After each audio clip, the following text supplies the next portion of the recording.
Hari ini teng Indonesia Pak kudu kuat mental.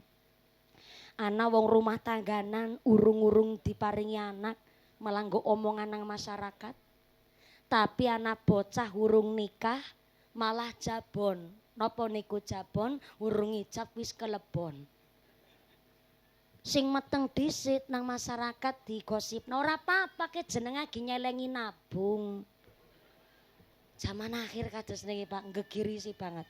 Mboten napa-napa Bu jenenge bocah nggih kados niku. Lare nangis niku ajare lare.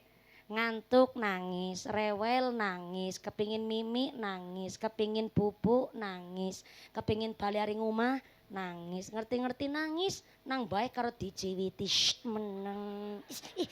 Meneng. Kebrep meneng mung karo dijiwiti.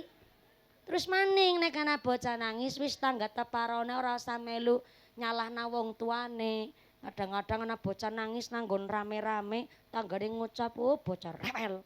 Garingci. Biyunge tantrum, anake tantrum malah repot malih. Kersane mboten napa-napa. Niku laris sing padha diajak ngaos tenggene Ananda Amin dalu menika insyaallah kaparingan sehat walafiat. Dados laris sing saleh salihah. Amin Allahumma.